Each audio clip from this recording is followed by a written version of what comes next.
Oh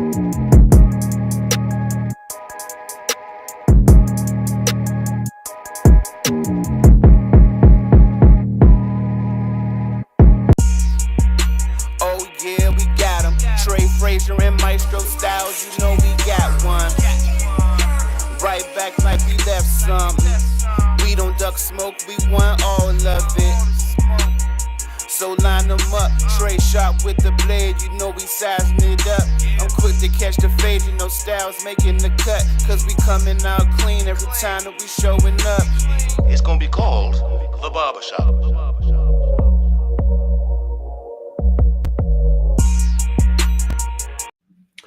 What up, folks? Welcome back. It's a brand new week of the Barbershop Sports Talk Podcast. This is Trey Frazier. That's the homie Maestro Styles in the building. Yes, sir. Yes, sir. No doubt, no doubt. You could tune in. We are streaming live on our YouTube channel, Facebook page, Twitch, on Instagram, and also on Twitter. Yo, man, what's good, man? What's popping? How you feeling this week? Good. I'm good, man. How are you? I'm living it, man. Living a dream. Long day today. Definitely a long day today. Long day yeah. today.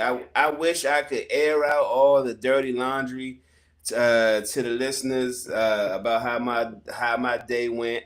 I can't and I won't, but I'm good, man. Stay classy, man. Well, I mean, it wouldn't serve anything. So no, Of course I'm good. not. I'm good. I've done my my bitching and venting. I've done my meditation to help get centered. And I've had some perspective. So I'm good. I'm good. I'll deal with the shit when it's time to deal with the shit that need to be dealt with. But but life is good. God is better. All right.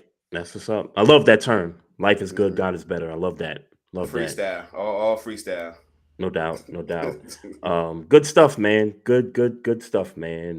Glad to hear you had a good week last week, coming into this week. And I didn't say that. I said I'm good. Okay. Okay. Yeah. I'm just trying to keep it moving, man. Just trying to keep the thing positive, man. My bad. Just trying to keep things positive, man. We got a good show. Last week we did the NFC North last week. Yep. With our boy Keontae, and shout out to him for coming through. This week we got the NFC West Division. We're gonna preview that. This is the first time in the history of the Barbershop Sports Talk podcast. We got a Seahawk fan coming on the show this evening. Clinton Bonner is his name. He hosts a podcast called the Seahawkers Podcast, which you can find on YouTube and all your streaming platforms and all that good stuff. So he's going to join us in about 7 to 8 minutes. And I know you want to get into some stuff. We talked about this probably for a couple of weeks now. But your team finally gave TJ the bag, man. Talk about it. Congratulations. Look, I have been indifferent about it since I known it was a thing. But all in all, I know the Pittsburgh Steelers to try to take care of the people who've been good to them for the duration of their career. I do know the Pittsburgh Steelers to try to do that. They did this, making him the highest paid non-quarterback player in the league by about $750,000. So if there's a way to one up Myles Garrett, that's the way to do it. You know what I'm saying? Yeah. As far as as far as our pockets. I hope he balls out. I hope he balls out. I'm glad. Despite how I felt about the indifference that I felt about, and maybe he ain't the answer. Not because he's not talented enough, but because I don't know that I'm not sure that his impact.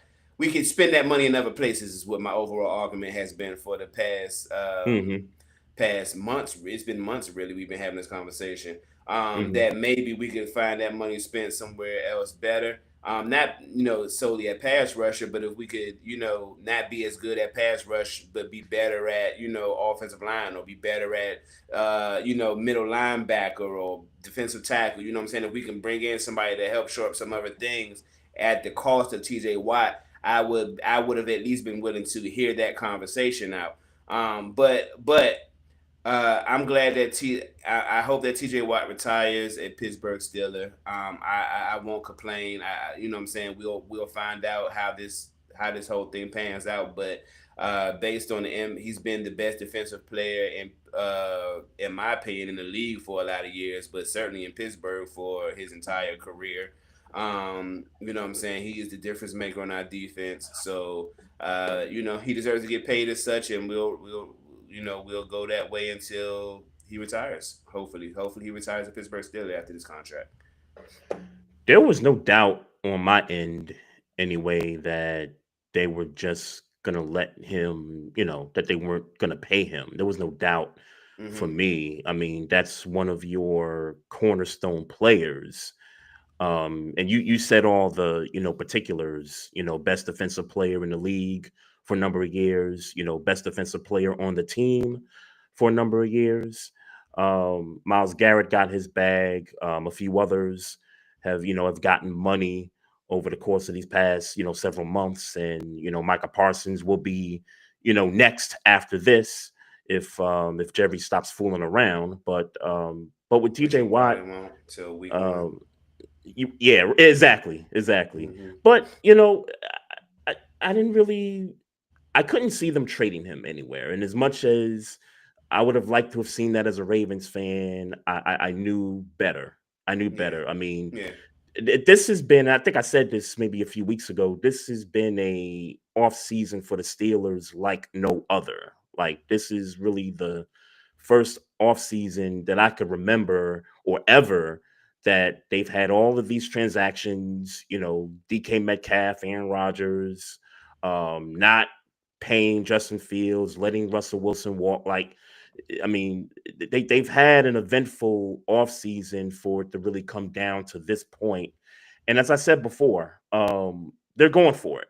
I mean, whether you feel like this team can legitimately compete in the AFC or not, this Mm-hmm. team has made all the moves and the actions to go for it this year. Yeah. At minimum, win a playoff game, because I think that's the bar, at least right now, based on the last time you guys have, actually won a playoff game, which is what, 2016. Yeah. Um, so yeah, the Steelers did kind of what I expected. Wasn't going to get around that. Um, congrats to TJ Watt, for getting the money, getting what he deserved. And like I said, Micah Parsons is next. Like you Trey said, Hendrickson. they will probably pay him week one opening day. Mm-hmm. Yep. The way they've been, the way the Cowboys have kind of been, in these news cycles lately. So, you know. Yeah, I mean, we got. I'll make this quick, because Mhm. also, and I see we might be ready to transition real soon, but Yep. the other free agent pass rusher that's still out there waiting for a contract is Trey Hendrickson, who Hmm. who should probably be seeing similar money. I don't think whatever, if the Bengals do agree to terms with him, I don't think it will be TJ Watt money. I think it'll be somewhere in the ballpark, but not TJ Watt money. Hmm. But I saw this, and I don't know if this is true, and you can correct me if this is not true. But I saw something on Instagram the other day Yeah. where Mike Brown was talking about the holdout with Shamar Stewart, the first overall pick. Yeah. And it said something to the effect of, I'll just read it as it's in my face. Bengals. This is from Football Forever. So again, I'm not sure if this is a reliable source or not, but I thought it was interesting considering us, and how we look at the Cincinnati Bengals establishment. We normally regard them as cheap. Bengals owner Mike Brown says the holdup in getting number 17 pick Shamar Stewart signed isn't about money, but rather about contract guarantees in extreme disciplinary scenarios. Stewart's agent is pushing for the deal to remain fully guaranteed, even if Stewart were to commit a serious violation, something something as severe as going to jail. Brown noted that while he doesn't believe that will ever happen, it's sticking to the point that's delaying the deal. The quote says, "If we get a player who does something unacceptable, guess what? I don't want to pay him. I really don't. If he's sitting in jail, I don't think I have to pay him," Brown said. Your thoughts on that? That's for the owner to come out and say it is is wild, man. Like this is Jerry Jones level type commentary here. Like, I mean, it's your first round pick. Yeah, This the only first round pick that hasn't been signed to a it's not. contract yet. Yeah, This is unreal. I mean, if there's legitimacy to the money portion of it, because I mean, the Bengals have had some transactions this offseason also. Jamar Chase, they extended him, they gave T. Higgins money. yeah.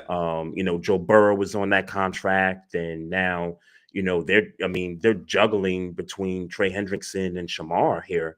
Well, What's taking so long? I can't imagine that they're juggling because Shamar Stewart is not going to be buku money. You know what I'm saying?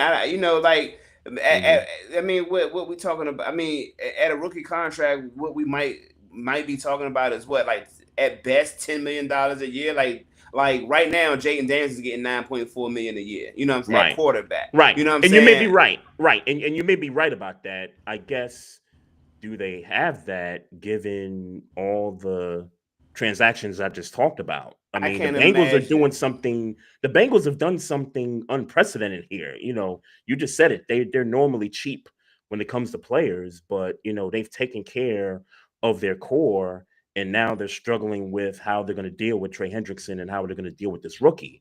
And I'm just wondering if they're just stuck. This is just wild to me. Well, how I interpreted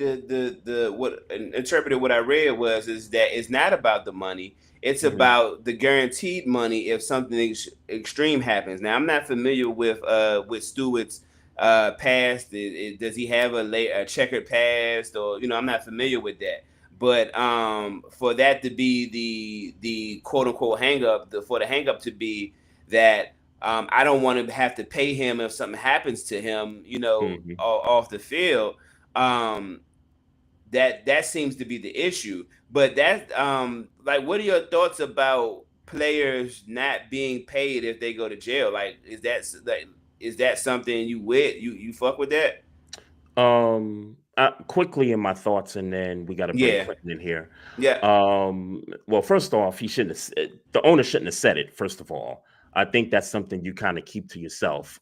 Secondly, look, owners across the league have compensated players for doing a whole bunch of activity as far as things of illegal substance, domestic violence, crimes, select Hmm. crimes, things like that. So I'm just not understanding why with this particular individual, with this kid coming in, that's the, like, it's the end all be all with That's him. it, So right?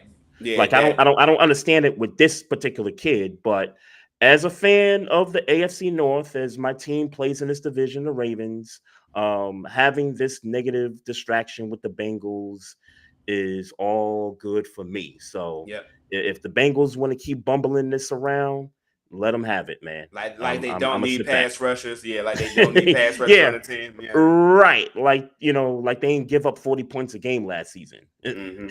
Yeah. Let I'm let with them you. mess it up. I'm with you. Let them mess it up. All right. All right. Let's get to our guest of the week here.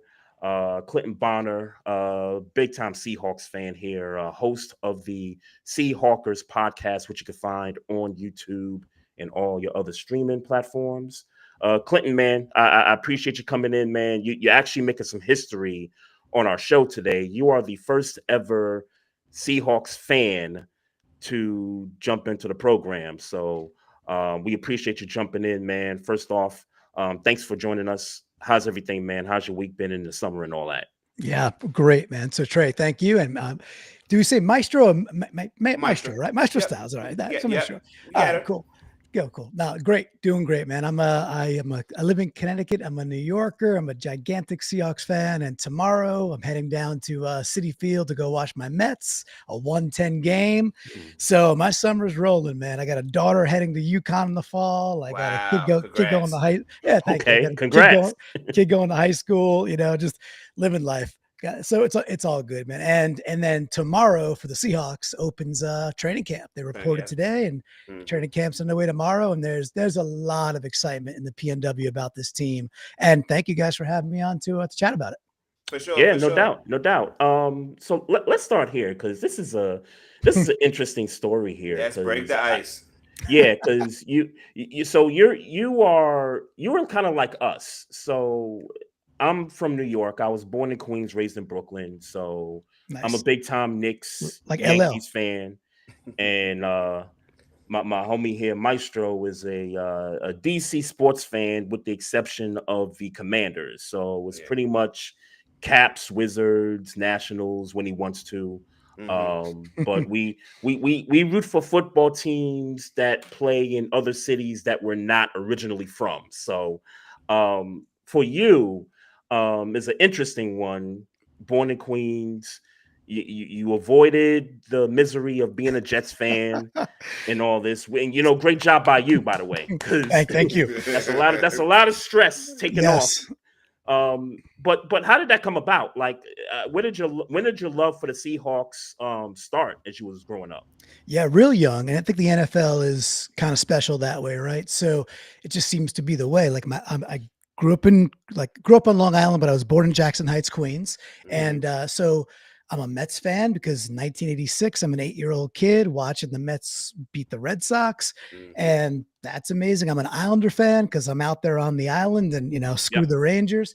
I liked the Knicks growing up. They were a fun team, although I'm a Supersonics fan, waiting for them to get a team back because I fell in love with like Kemp and Peyton and Shrimp and Perkins and McKee. Okay. Really like that team. That was a fun team. NBA's kind of like that too, where you fall in love with certain players and you kind of gravitate to the team that they're on. Yeah. And it was and the time of age where I started becoming an NBA fan, I was like staying up later at night, and then on TNT or TBS, the Sonics were popular. They were on a lot because they would be like a 10:30 game. And I'm up, I'm like, whatever, 13, 14 years old. And I'm like, yeah, I'm going to watch go watch some Sean Kemp. I'm not going to miss this. So that was a lot of fun. And so my mom was a Vikings fan. My dad was a Giants fan. My brother is a Patriots fan. So I think the NFL does this thing. But for me, I was 5 years old, 6 maybe. And I really loved the colors, the helmet, just the design of what they had going on. So I'll give some love to my mom. Growing up on Long Island, as Trey, you're from New York. Back then, you couldn't get NFL apparel of Seattle. That's like sending away to Russia at that point. Right. There was Redskins, there was Raiders, there was Steelers, of course, Cowboys, your local teams. That there wasn't that much else you can get readily from the J.C. Penney catalog, right? So my mom had to like send a letter to somebody she knew, who then sent back a catalog for us to then order some stuff that she ended up getting me for Christmas.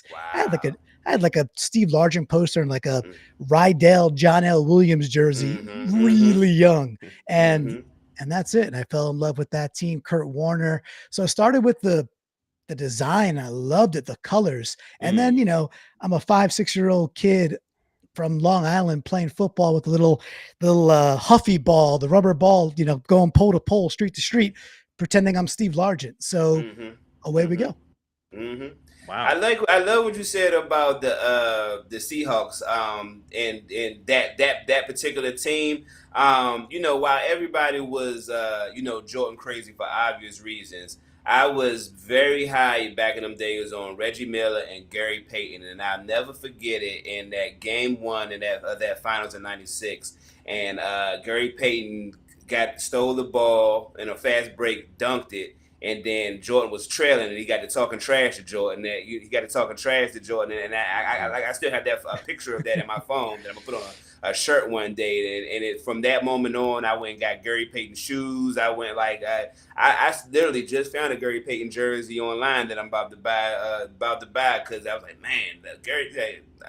But I'm a big Gary Payton fan. Yeah, the glove was awesome. All timer Yeah, for sure. yeah. Even a little delusional, as he said, he locked down Jordan in that finals. But it's A couple people, a couple of folks made that mistake over the years, right? But you Yeah. gotta look. These are all alpha NBA ballers, Absolutely. and then there's Jordan.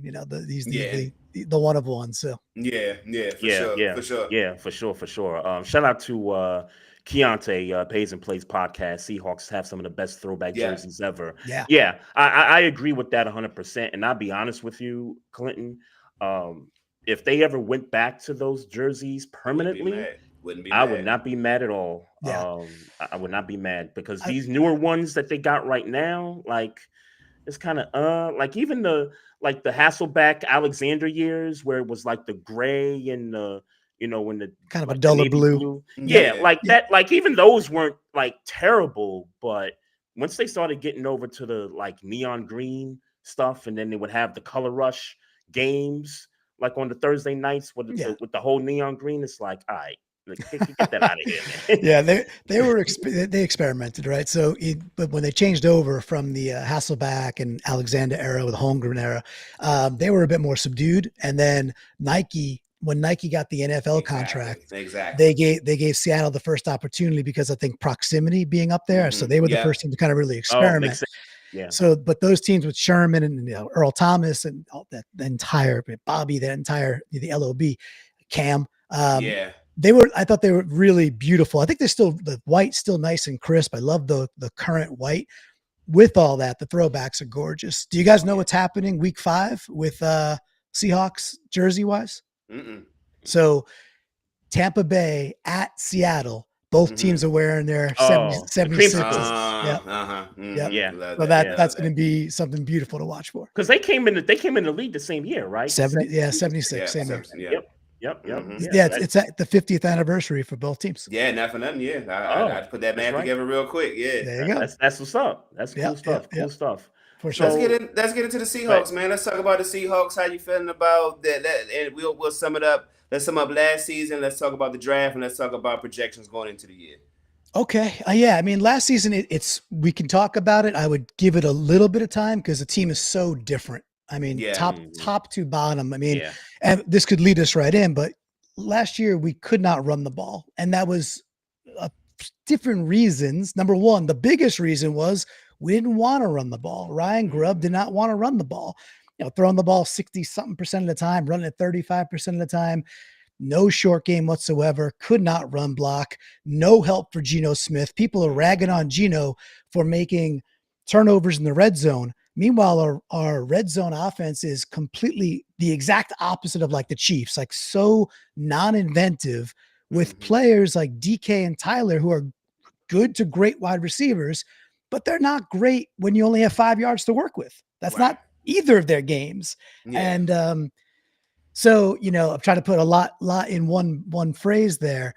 And still with all that, with a brand new coach, Trey, you're a Ravens fan. So we bring in Mike McDonald, change the defense over when we get Ernest Jones halfway through the year. That was a huge catalyst. We were really struggling at linebacker, and the Ravens know all about going to get a foundational linebacker in a McDonald defense to kind of change things over. Yes, sir. And then everything starts kicking when we have a top 10 defense the rest of the way. We're competing with, we go 10-7. We lost on a 5th tiebreaker to the Rams. They did beat us twice. Yep, that's right. But they beat us twice because we couldn't run the friggin' ball, because we had a 3rd and 1 and a 4th and 1 in overtime where Ken Walker couldn't get a yard. Not his fault. He's getting hit a yard behind the line of scrimmage because we can't run block. So it's a completely different temperature and a very different team now with Clint Kubiak coming in. And what McDonald wants to go do. McDonald wants to be the Michigan Ravens teams. He wants to run the ball and throw when he needs to. So good year, especially from McDonald for a year one. That's a good year. Good progress from guys like, Witherspoon, who's just awesome. Byron Murphy as a rookie showing out of position. They put Byron Murphy, they're like, go play nose tackle. He's like, can I please play 3 tech? They're like, well, not yet. Play nose tackle. But McDonald, gets that Leo. People have been talking about, Leonard Williams for years. He's a really good player. And all of a sudden he has the 11 sack season under McDonald, right? So it's like, Can he replicate that? So there's like really, really good stuff that happened. It was very hindered with, we still went 10-7, hindered with the fact that we could not run the football. We could not run block. We would not commit to the run. We would not get under center, and we were really predictable. So that's 2024. Pretty happy with being 10-7, but it left a lot on the table. It left a lot of like open wounds going like, man, we really could have had a lot more. This team clearly could have beat the Rams out, who went on a nice little run, to their credit. So I guess the big question for me, and there's been a lot of changes to this roster. So obviously the big acquisition is Sam Darnold after what he did in Minnesota. You guys cut Tyler Lockett. You cut Noah Fant just recently as well. Yep. Obviously there's no more Geno Smith on the roster. Give us your thoughts on the quarterback, and then you go in the draft and you pick up Jalen Milroe, and I believe, what round was that, Maestro? Third round, yeah, something like that. Yeah. So, Correct. Give us your thoughts on the quarterback position, and what do you expect from Sam Darnold? Do you think that last year was just a flash in the pan because of being under Kevin McConnell, or do you expect some bigger things from Sam this year? Yeah. So, I mean, I'll go out and say that I think Geno Smith is a better quarterback than Sam Darnold. And that's 3 years of me watching Geno like under duress, making a lot of good happen with sometimes anemic.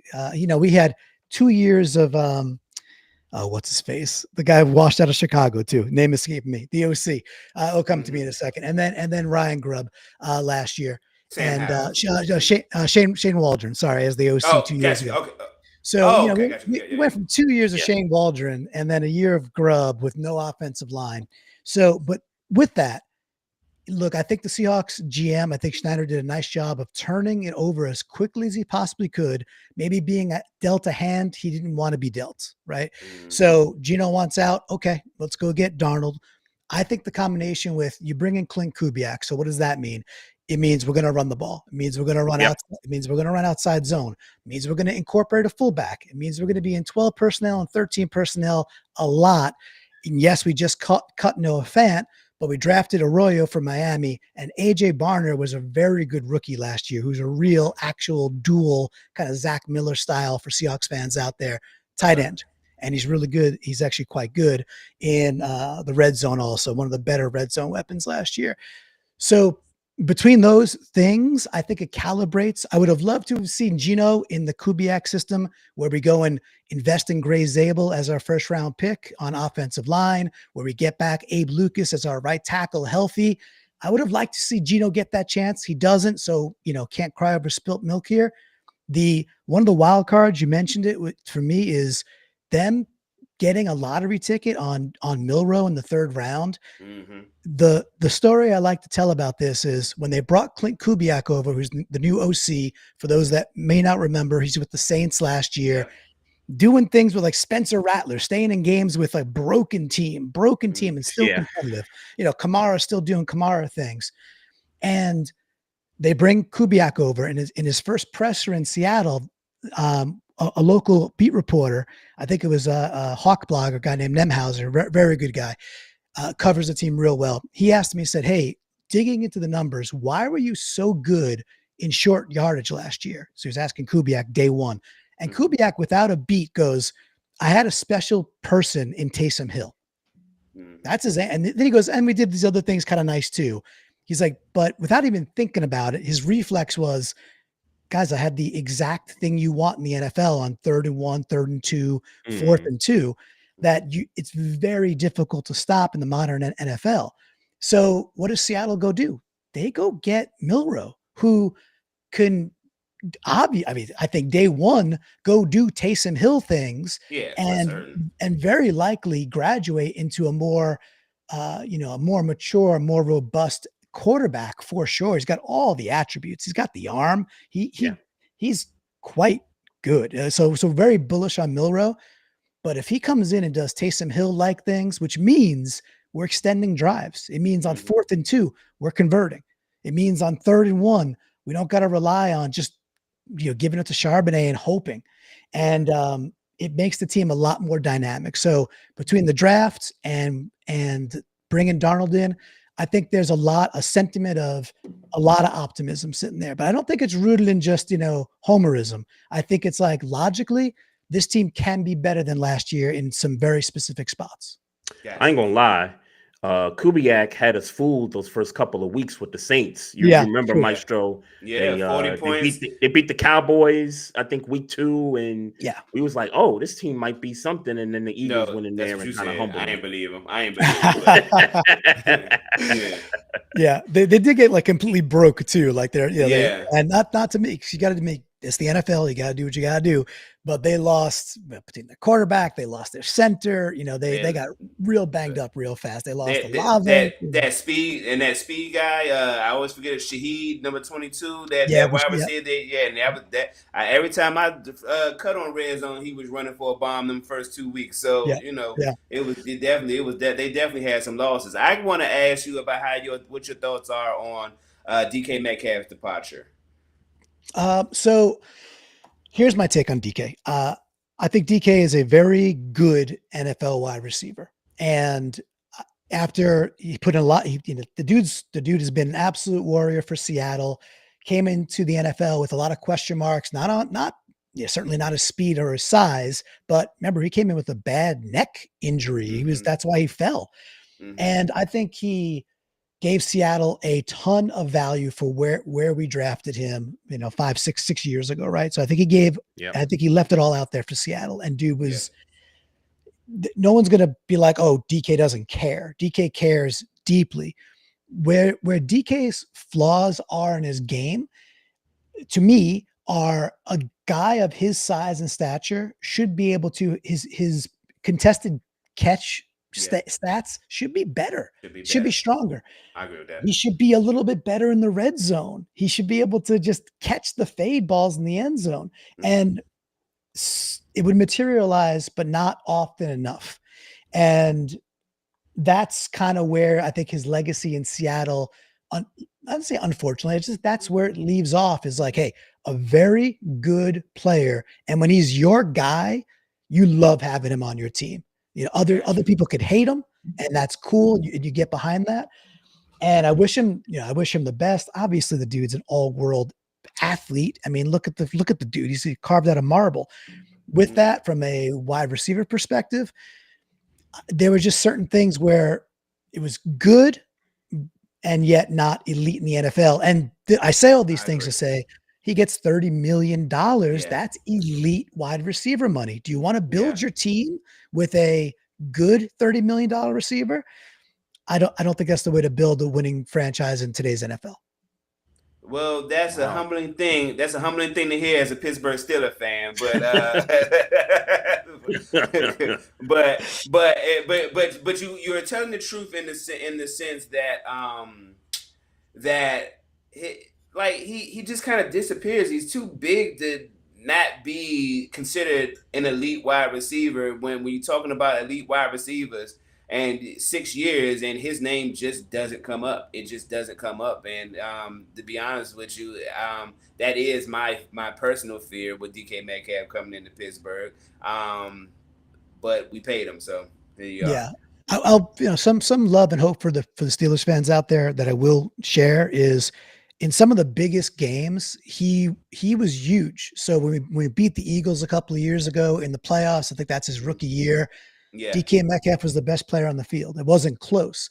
When we played the Niners a couple of years ago in the first round, it's 14-13 at halftime. Seattle's up 14-13. This is a Niners team that's supposed to, just run through the NFC West.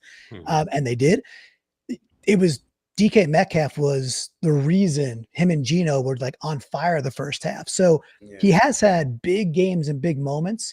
And like you said, then there'll just be these periods where it's either he's not targeted, he doesn't come down with the tough catch, and you're really wishing he did. And it's a little uneven for $30 million a year.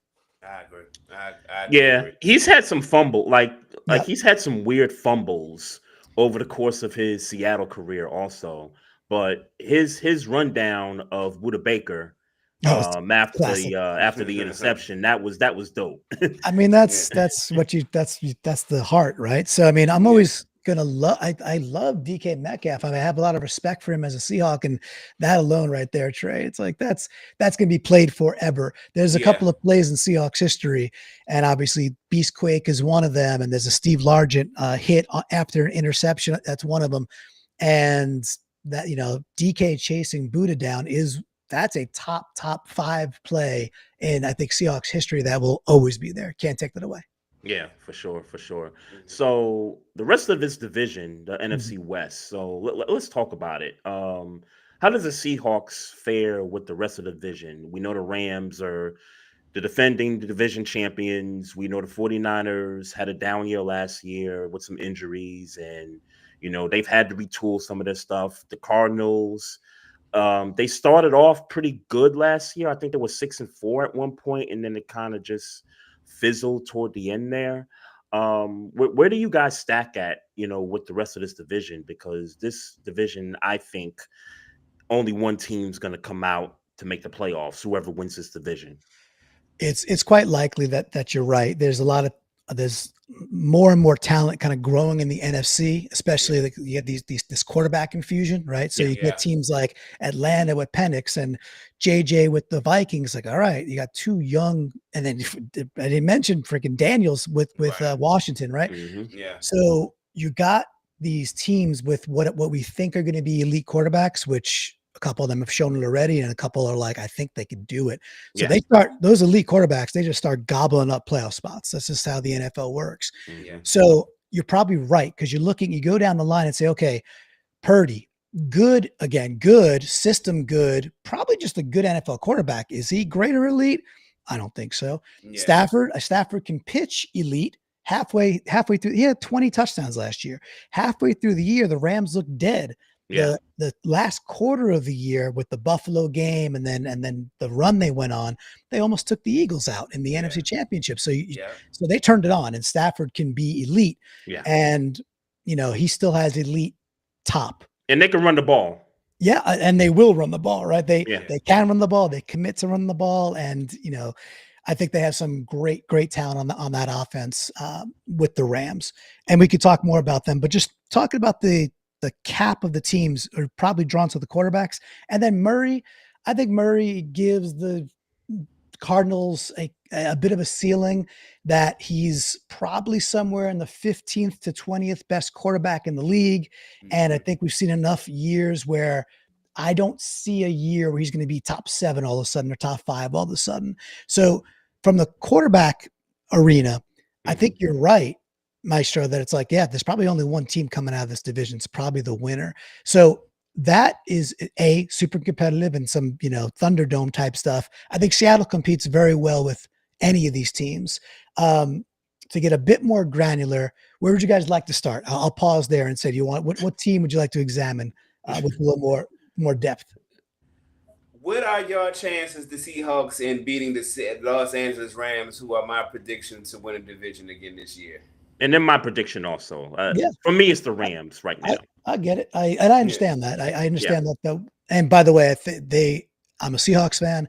If I'm sitting there going like, what team can take it? If it's not the Seahawks, I think it's pretty clearly the Rams. Mm-hmm. And we could go into the why with the other 2 teams in a sec. With the Rams, like, look, you bring in Devontae Adams, and let's see. I don't know. Mm-hmm. I don't know if he's going to be back to great. I also don't know if that he has to be back to great, because they got Puka Nacua. Exactly. Puka's legit, and you got Stafford, and they will run the ball with Williams, and they will commit, and it's a McVay run offense. He'll scheme anybody open. He does it year after year.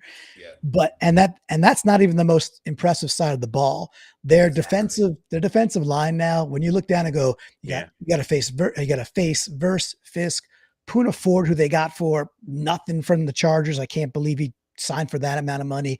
Byron Young, Kobe Turner, and then they go get like Josiah Stewart from Michigan as an edge, just a straight edge rush.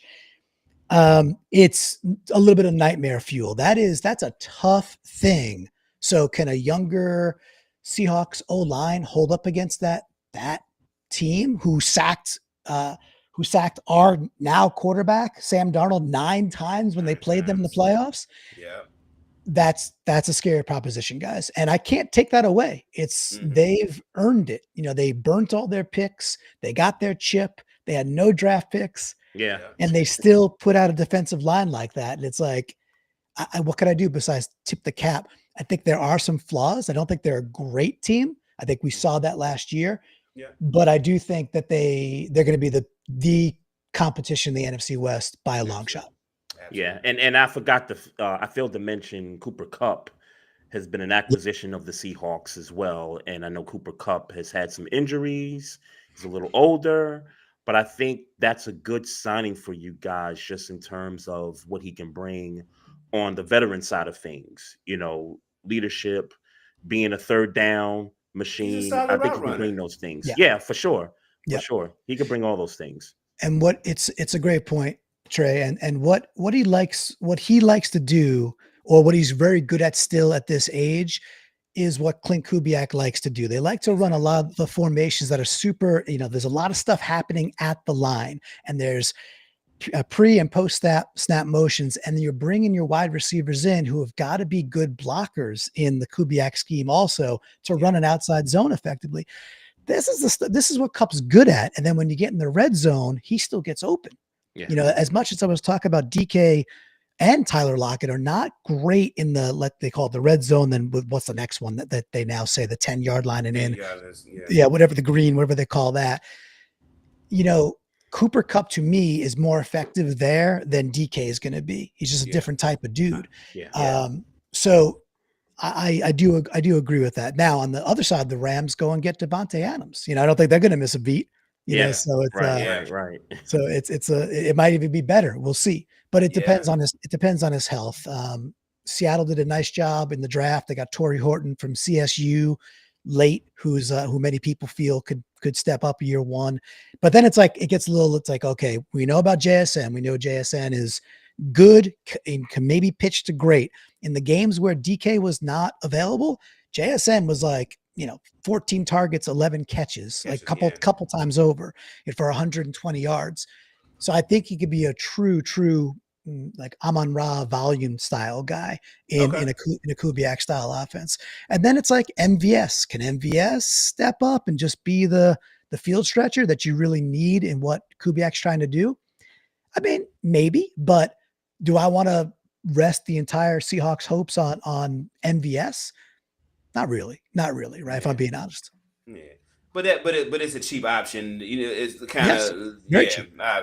Very. So if it don't work out, you just go find another speed guy and pitch for the fences that next year. So if you had to make a projection right now, 1, 2, 3, 4, in that division, you're looking at what? How are you ranking right now?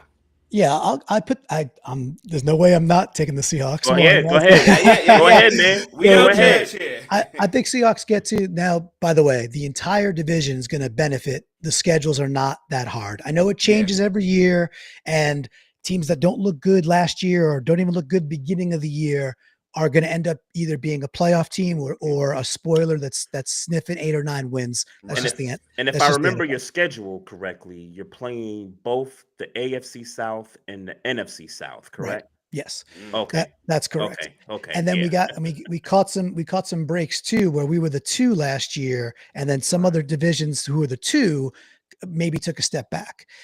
So it seems to be working out that it's pretty favorable. With that, the whole division has a favorable schedule. The Niners have the ranked easiest schedule in the NFL by the metrics that they go by. So it's kind of an easy schedule. With that, I think it's going to take, at least 11 wins this year to win the division. So with that, I'm a Seahawk fan, meaning I'm a 12. I'm going to pitch us to 12-5 and say, steal a game we shouldn't steal. 12-5. Rams on the heels, maybe making the playoffs. I got Arizona third. And for me, the 49ers, I think they could be a step or 2 away from kind of no man's land with a really expensive. Well, they got talent. But they are aging in, and I love Fred Warner. Fred Warner's freaking awesome. But they're aging in really important positions like middle linebacker, left tackle, running back, tight end. They are aging rapidly in some core skill positions that it's tough to build if you don't have those things as foundations. They lost a lot of talent. I like what the Niners did in the draft. There were some dudes. They drafted CJ West, who I think is a beast out of Indiana on the line. They drafted Alfred Collins, who I really wanted Seattle to take from Texas. He's just a big, 330, 340 nose tackle that can't be moved type guy. Yeah. So I like what the Niners did in the draft. With all that, I think it could fall apart. They only won 6 games last year, and Vegas has them at like 10.5 this year. And I'm sitting there going, you got to prove it to me now. You got to bounce back. And I'm not sure, fellas. I'm not sold. So that's my 1, 2, 3, 4. Interesting. I have yet to hear anybody say that San Fran is going to take that kind of a fall. So to be number 4, I mean, I guess that's not far from where they were last year. But yeah, they were number 4 last year. Number 4, yeah, as I said, I guess it ain't far from where they were last year. But you were correct. But they thought guys would come. But I guess what they, guys, they thinking guys coming back. And I mean, truthfully, do we know that Ayuk is going to be back week 1 and ready to go? We don't know that. Right. No Deebo Samuel. Yeah, he's gone. So we don't really know what's going on as far as that. So, but it's interesting. I think that when we're used to the 49ers winning so much, we're kind of just giving them the benefit of a doubt that they'll just bounce back and those types of things. So to hear that from you is interesting. In the grand scheme of the NFC, though, we had this discussion last week, and and I asked Trey and our guest last week to kind of rank the NFC and where they saw, we were speaking of NFC South, but so the conversation was the Buccaneers. The conversation this week, where do you rank the Seahawks in the NFC as a conference? Where do you rank them? Probably somewhere like 5, 5, 6. And the range, they could, even if they win the NFC West, and even if they get to 12 wins, it's I'm not going to put them over the Eagles. Like, not doing those kind of things. I think the Bucks are still a superior team right now. There's, like we talked about it. I'm a big believer in Atlanta. I think Atlanta I wouldn't rank them above that right now, but I think I think Penix is the real deal. I watched Michael Penix throw 18-yard outs from the opposite hash whenever he wanted to when he got in the games last year. Whenever he wanted to do it to Drake London, anytime he wanted it. It's like, dude, there's only so many people on the world and the planet who could throw that with that kind of consistency. It's like the other stuff will come. It's like you already do the hard stuff as an NFL thrower. So I think it's going to be somewhere in that 4, 5, 4 is as the highest, I'd say. 5, 6. With that, you get hot at the right time. You get hot at the right time, right? And you stay healthy. You stay healthy. Just got to get into that mix and be considered. That because every year, right? We get to the playoffs. And Maestro, I'm not trying to pick on you, but with the Steelers, but recently, last 5, 6 years, the Steelers get to the playoffs. But in your heart of hearts, you're like, look, we shouldn't have been there. I'd love to make a run, but the chances are really, really minimal that this team's a Super Bowl team, right? Yep. And Seattle had a lot of that too in the last few years of Carroll also. And I would have gaslight myself and be like, no, we're going to make this run. And we wouldn't. But I think they could pitch to an actual contender this year in the NFC, but I'm still not putting them any higher than like 5. So Philly, Detroit. I don't think we mentioned Detroit there, but I would put Detroit right now, even though I got questions about coordinators leaving from last year. But the talent is on the roster, so tons. I'm gonna give Detroit the benefit of the doubt there. So you got them, Tampa, and the Commanders. If it's those 4 teams, and you're saying your Seahawks is 5th, then I could kind of see it. I mean, what do you think about Green Bay? Like you putting yourself above Green Bay? Well, I mean, I shouldn't because they just keep beating our ass every year we play them recently. So like I have no right to. Right. And I actually kind of respect. I like their coaching. I just kind of like. I mean, who doesn't like Green Bay? It's kind of tough to be anti Green Bay as a football fan, unless you're like a Vikings fan. But I think you got it. I think you've nailed it. Like there's again the Rams. The Rams could jockey and obviously take the division for sure. I'm not like delusional, but like there's no way that can't happen. Green Bay could be better. I like JJ McCarthy. I think JJ is very good. I think he's gonna be good right away, but we don't know. We don't know. I don't think it's the Cowboys. Giants have a great defensive line, but not much else. I don't think the Bears are quite there yet. Saints are not going to be good this year. Panthers are on the come up, but I don't think they're quite there this year. And that's it. That's for the Pantherettes from last week. All y'all Pantherettes. Somebody else told you they not there yet. Not there yet. I mean, they had a very intriguing end of year. Second best team. They finished strong last year. They're probably the second best team in their division right now. If we going by right now, I know you would probably say the Falcons. But it's close. But you're not. It's close. You could argue 2 or 3, like Falcons, Panthers. You can argue, flip flop them 2-3. I like what they're building, and I watching the last 4, 5, 6 weeks of the season. They either beat okay teams, they beat or they should beat, and then they took some of the best teams in the league like down to the wire week after week, and they lost Kansas them. Which you got Kansas City, I think Philly, right? Didn't they take Philly? Philadelphia, that's right. So that's right. So a little love for the Panthers. I do think they've got a legit. They could be one of those teams where like we're playing the Panthers, like oh yeah, no problem. They're not that good. It's like well, you know what? I'm not convinced. I think they actually are okay. But anyway, so that's the NFC, guys. There's 4 to 5 that I could say, for sure, or 4 above them. But then Seattle, to me, talent-wise, Seattle has just to say a little bit more about like why I feel this way. I think people don't, everybody talks about the Rams defensive line, the Giants defensive line gets lots of love. That's cool. We're looking at Byron Murphy in year 2, Leo Williams. Now we bring in DeMarcus Lawrence.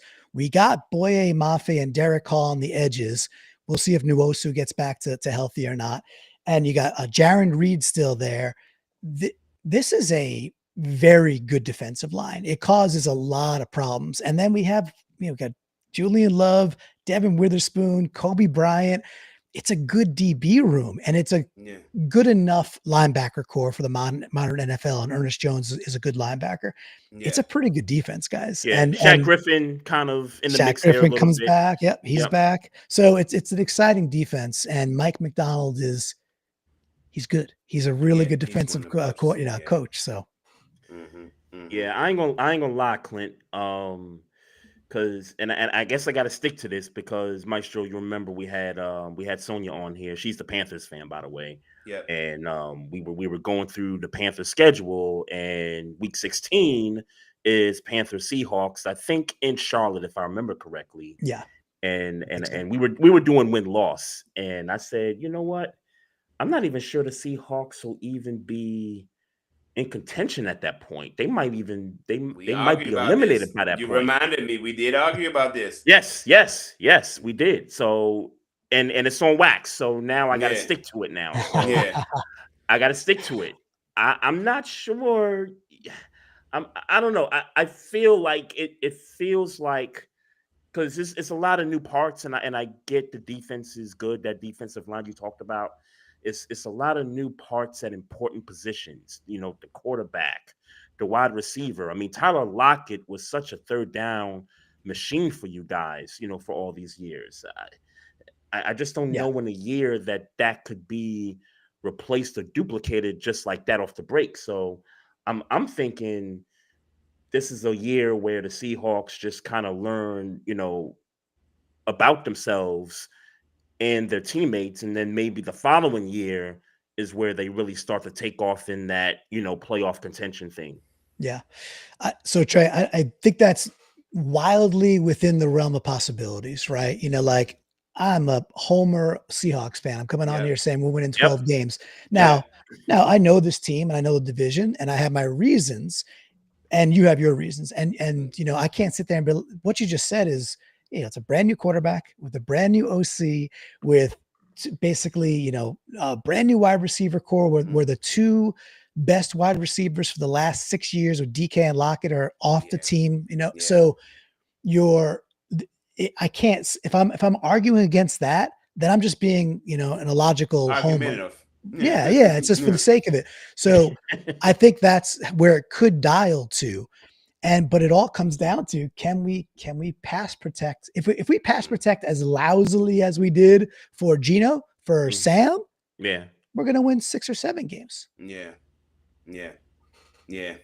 Because Sam ain't doing none of that Geno did. So he'll do some, and he's mobile enough, but I let out with it. I think Geno's just a better quarterback, and I think he processes a little bit quicker than Sam does, because Geno processes very, very well, and I think he's going to have a really good year inside a dome all year long with Chip Kelly, with what they just put around him. Bet the over, fellas. That's all I can say on that one. A lot of overs in Vegas. Yeah, that's interesting. Yeah, my guy in here in the chat pays and plays. He does all the bets, over unders and all that good stuff. He's already got the best bet for the first week 1. He must, Niners and Seahawks. Okay, so he's got the Niners. Okay, so the Niners are going to go on the road, and give us points. All right, we'll see. I that one I disagree with, right? So and a little bit more than just the emotion there. But I'm actually going to be out there. I live in Connecticut. I'm going to be out in Seattle for the home opener. Nice. And hanging out with some folks from the Seahawkers podcast and some of our fans and listeners. And I'm also doing a trip to Tennessee this year. Right before Thanksgiving, the week before Thanksgiving, because it's Seahawks at Tennessee. Yeah. Okay. So it's just cool. I've never been to Nashville, and so those are my 2 NFL trips. Do you guys have anything planned? Whether you're going away, or just gatherings you do? I never know until about a week before. Nice. I never know until the week before. Yeah, I'll be honest with you. I think the last Ravens game was me and my wife went to was last Christmas, 49ers Ravens on Christmas night. Yeah. And that was because my cousin and her husband stay out there, and like 14 of us flew out to the West Coast for Christmas, and we was like, oh, let's get some tickets. So I knew about that when the schedule came out. Earlier in the previous off season, but I'm a little bit more closer to Maestro than I am like actually planning, to do a trip. It's more, a couple weeks from now, I might, go to a Ravens home game or something like that. I live in the Baltimore area, so I'm pretty close to, to the stadium. But for sure, yeah, I'm a fan of one of my good buddies. I'm actually going to see him tomorrow.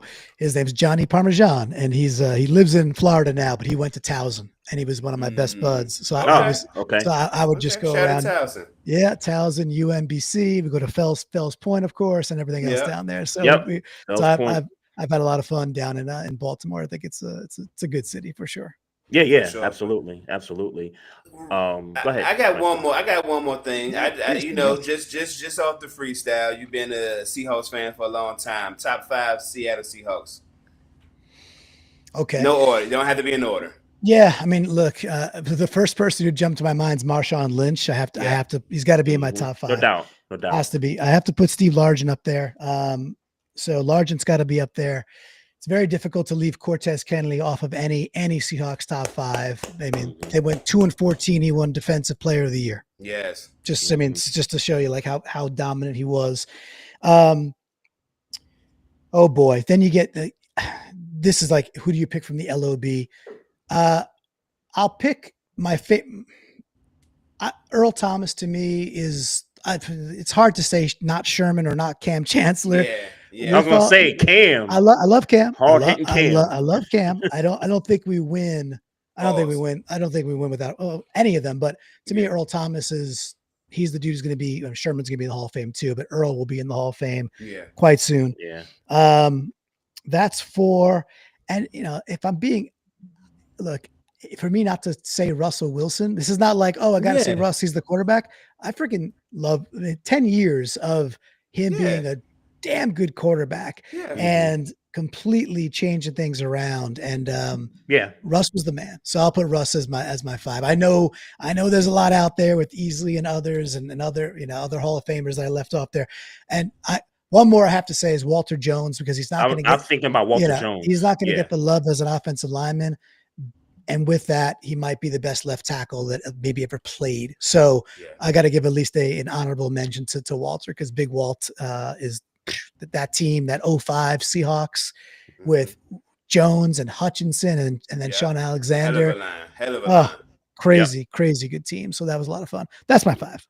Yeah, I love the list. You just triggered me in 2 ways. Cortez Kennedy, when growing up in my neighborhood, they used to call me Young Cortez Kennedy in Anacostia. Nice. So that hit a soft spot for me. Yeah. My second question was when you started talking about the LOB. Your thoughts on the infamous 1-yard line throw as opposed to handoff to Marshawn Lynch? Yeah, I mean, so thoughts on whose fault it was, thoughts on what they should have done. Where do you want to go? Was it the right play? Politics in it. No, first of all, was it the right play? Was it the right play? No, it's not the right play, and it's not because of how it turned out, because that's a great play. That's a great play by Butler, and it still pains me. It still pains me to talk about this play. Yeah. With that, it's not a wrong call because of the outcome. It's the wrong call because you could just put the ball in the belly of Marshawn and say, go get a yard. That may or may not work, by the way. It wasn't like a guarantee. It wasn't like Marshawn always converted that year. But to not maybe get Russ on the move or pull one down and just like have him booting or something like that with a tight end that's just wide open because you fake it to Marshawn and then Russ is booting or something on the move. Just to run just a pure slant and then throw the ball. This is Ricardo Lockett that we're throwing the ball to. So you're not throwing it to Baldwin. You're not throwing it to Curse. You're not throwing it to your tight ends. You're not putting the ball in Marshawn's hands. So if you're talking about, is it the right play where like maybe the 7th most effective offensive player was the target? No, it ain't. And I can't. Yeah, it's not the right play. They wanted Russ to get the Super Bowl MVP. That's kind of how I then call a boot. Then call a boot. Like call a naked boot. Now we can call a naked boot. This is year 2 Russ. He would get out of anything, right? So, but to not at least fake a handoff to Marshawn where he's involved in the play is a dreadful mistake. Yeah, exactly. I've said for a lot of years that play killed the potential dynasty in the Seahawks. Single-handedly. 100%. Because you would have won that one. You would have won back-to-back, and I believe the team stays together for several more years, and you probably get another one within maybe the next 3 years after that, back-to-back. Well, you got to remember, too, like, A, I agree with you.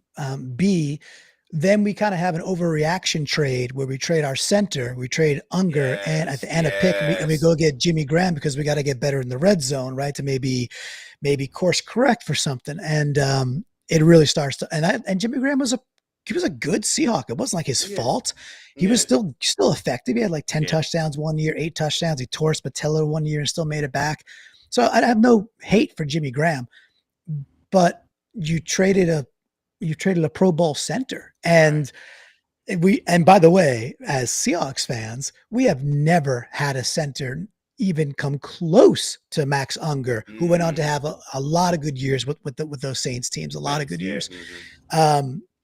So you gave up a young offensive line stud on a team whose identity was playing good defense and running the football. Running the ball. It doesn't add up. So I agree with you. Really, it unraveled, and in retrospect, I don't think it ever had a chance to get back to it because it was just too deep of a cut. And that's the way life goes sometimes, Yeah, for sure. Man, that's a very mature answer to that question, man. You're killing this shit. I gotta tell you, man, because had that happened to me as a Pittsburgh Steelers fan in the Super Bowl, man, I to this day I'd be fucking fuming. Still, I'm still fuming. And I fume a bit more about the 2005 Super Bowl that we lost to the Steelers. That was an absolute disaster on all accounts, right?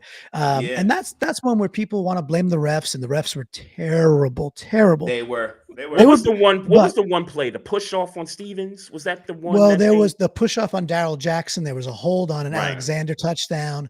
There Yeah. was Jeremy Stevens, the tight end, just dropping a ball in the basket that Hasselbeck gave him. But with all that said, like, yes, Seattle made mistakes. The refs clearly made mistakes. Roethlisberger did not get in on that sneak, but they call he's in. Cool. It was poorly officiated and poorly executed by Seattle. Still, with all that, Willie Parker scored a 75-yard friggin' touchdown, and there was a flea flicker, trick play when everybody knew that the Steelers were going to try it at least once or twice a game, and we got burnt by it. So, it's that one hurt. I was actually in Detroit for that Super Bowl. Now I didn't go in. So I went out there with 4 other dudes. A Steelers fan, another Seahawks fan, and actually another dude who was just a Giants fan, whatever, just came along for the trip. So 3 other dudes. And so we get to Ford Field, and that's like what, year 1, 2, whatever, Ford Field. That's why they got the Super Bowl. Yep. And the awesome places buzzing. It's all great. And we're trying to scalp tickets, and up until like kickoff, they want like 2,700 for, this is 2005, just the beginning of 2006. They want 27 to 3K for single seat nosebleeds. And we're looking around being like, are we really going to do this? We brought the money. We're like, are we going to do this? And we said, you know what? No, we found this awesome bar, I don't know, like 2 blocks away that had everything you want there, everything you possibly want. And my buddy, who is, he goes, hey, give me $250 each. So, cause we were about to spend 3K. We're like, whatever. So he takes $1,000 and goes to the bartender and goes, hey, us 4, just keep giving it to us. So he walks in and gives the bartender a G. And then we got whatever we wanted the rest of the night, except for the W, because except for the win. A stupid game, but y'all was heavy favorites in that Super Bowl. Y'all was the 1 seed that year. Yes, and the Steelers were that 6. year We were 6. They were 6 seed, and they had to run and I remember sitting in my parents' basement watching the Colts game against the Steelers that year. Like, oh my God, we might pull this shit off against Peyton Manning. And once we beat Peyton Manning, I said, "Hey man, we playing with house money. We playing with house money." I was ready to win the Super Bowl. Yeah. It was still a good day. I met Franco Harris that night. We went to the local casino, and he was there, so we got to say hi to him. That was cool. So crappy outcome, but that's two crappy Super Bowls, but we beat the Broncos 43-8. So that one, smoked them. There you go. Ain't no one hit them. Taking it back to the real LOB, and then Michael Bennett and Cliff Averill and Brandon Meebe, and Bobby Wagner. That was a lot. And it comes full circle because that Super Bowl was in your hometown. Yes, right.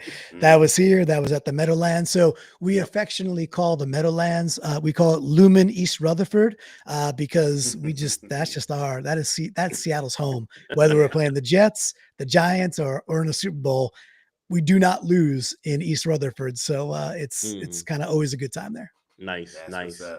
Yeah, I got a couple more things for you, man. Let's go. I was just sitting here thinking about like Seahawks moments and stuff, and I can't stop thinking about the comeback y'all had against Green Bay in the conference title game in 2014. I want to say a lot of things had to go your way. I mean, to get it to overtime, the 2-point conversion that we thought was going to get caught, but it somehow gets caught. The Bostic fumble, on special teams, like a lot of that stuff just had to go you guys' way to, complete that comeback. So I'm thinking about that moment. And as far as just kind of getting back to the division, I'm curious, who are your top 5 players entering this season as far as like the NFC West? Top 5 players in the NFC West. Yeah, that's That's a cool question. And, this allows me to take my Homer hat off for a second and talk about players that I have a lot of respect for that I think are great. So I think the best tight end in football is George Kittle. Yes. And that is no disrespect to others out there, but from a two-way tight end that does everything you want a tight end to do the right way, I think he's the best. I think he's the best. So, and I really personally value the tight end position a lot, probably overweight that than the average NFL fan. So I really, especially in the modern NFL, like how important it is to have a great tight end. And I mean a two-way tight end, not just both things. not just a big slot guy and not just an inline blocker, but someone that can do both. So Kittle to me is I think he might be the best player in the division. And again, I really value tight ends. I mentioned Puka Nacua earlier, sticking on offense. There's no way I can't put that dude in the top 5. Yeah. I think he's probably a top 5 NFL wide receiver at this point. You're gonna go through your obvious. Yeah. I mean, so if we compiled it real quick, obviously you're gonna have Jefferson, you're gonna have Chase. Of course you're gonna have Chase. Personally, I put Nico Collins in the top 5. I'm not saying he's 3, but I think Nico's outstanding. I just think he's been on some teams that are a little up and down, but I think the dude's got everything you want. Let's throw some more out there. Let's see. What other wide receivers do you think are? CeeDee Lamb. AJ Brown, CeeDee Lamb. Yep. So, I'm going to put Puka probably right in line with, he's right there. He's right there. Those are all really good. I just never thought about it, but that's a fair assessment. Yeah, I mean that's fair. I certainly in that 6 to 7 range for certain. Yeah, he might be just shy, just on the outside looking in from those dudes. They have a couple more years on him in general, and they're a little bit different than he is. However, the dude's always open. He catches everything. and he's an absolute baller. He's an absolute baller. So. Really like Puka. I mentioned Leo Williams earlier. I think he's the best defensive tackle in the NFC West. I mean, last year he has 11 sacks. From the defensive tackle position, he's the guy. He's the guy. He's extremely disruptive, and it doesn't matter. Stop the run, get pressure, take on the double team. Play nose for a few downs to free up some other guys. It don't matter. So Leo Williams to me is definitely on that list. Fred Warner. As I just think he's top tier middle linebacker, getting a little older, but I really don't care. Fred Warner is still to me elite. He's a top 3 linebacker, I think, across the league. And he's just damn good. So credit where due. And the last one for me, I'll go back to my home team. I think Witherspoon going into year 3, he is such a unbelievably gifted cornerback. And it's just the fact that, especially with McDonald's, he just doesn't matter where they put him. They could move him inside, and he's playing de facto linebacker, and he's the best. All of a sudden, he's the best tackler. Or he's on the outside one-on-one, like, on an island, like Reva style, and he's shutting dudes down. Or he's kind of playing in a hybrid, almost safety position, and he's policing center field. So to me, Devin Witherspoon is a very, very elite talent. I think he's probably the best defensive back. I love Budda Baker. Speaking of long in the tooth, but I think Witherspoon's probably the whole package when you include how well he tackles at the line of scrimmage and how many screens and bubbles and inside screens he shuts down every single week. Witherspoon to me is the man. So he's going to round out my top 5. Okay. Yeah. I can respect that 5. I'd like to give some love. Yeah, who'd I leave out? Trent Williams. Okay, he's old. Yeah. He's really old now. Yeah, he's very old. He's not quite. Still one of the best, though. Still one of the best. I agree. He's still one of the best. Yeah, he could scratch that top 5. But I'm also projecting to what I think is going to happen. What's going to happen this year? What's going to happen this year? That's fair. I got That's that. fair. My guy here in the chat, he's got some good names. He's got some good names, but the one name I want to say, and we didn't talk about him enough, Clint, Jackson Smith and Jigba. Yeah. He was money for you guys last year in some spots. He's real good. He's a really good receiver. I would throw one guy. Right. I would throw him an honorable mention. Yeah, no, he's our number 1.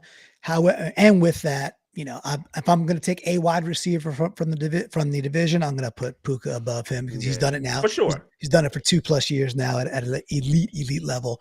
And Jackson had he had a very good sophomore year. So, I'm high on him, but again, I think he's got to prove it, a couple more years for me to be like, he's he ain't doing what Puka's doing.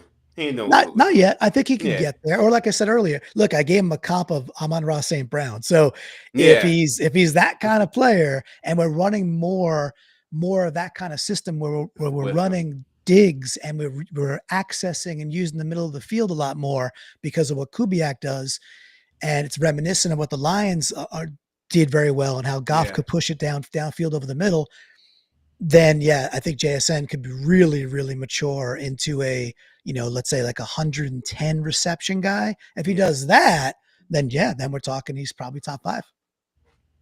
Okay. All right. Fair. I like it, man. Fair. I like it. Clint, man, this was fun. This was dope sure. having you on here.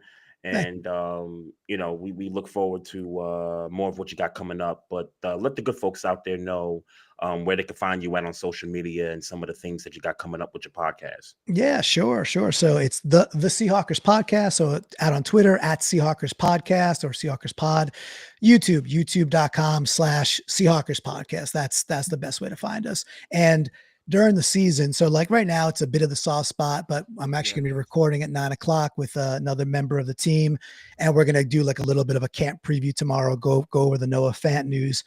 During the year, we do 5 shows a week. So we do like a dedicated preview show. We do a live reaction show. We do a tape review show the Monday after. We have a show called PNW Prop Stars that airs on Saturday mornings, which is just the props and parlays we like just in the Seahawks game. So, we're pretty mad on our side of it. So that's the best place is to go find it. If you want to find me on Twitter, at Clinton Bond, and come say hi.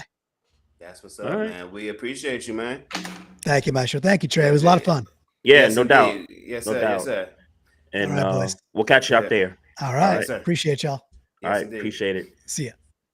It's the guy right there, Shout out to Clinton Clint, Bonner man. with the Seahawks podcast. And just down to the nitty gritty of football. You know what I'm saying? Sometimes you just gotta get down to it without a whole bunch of fluff.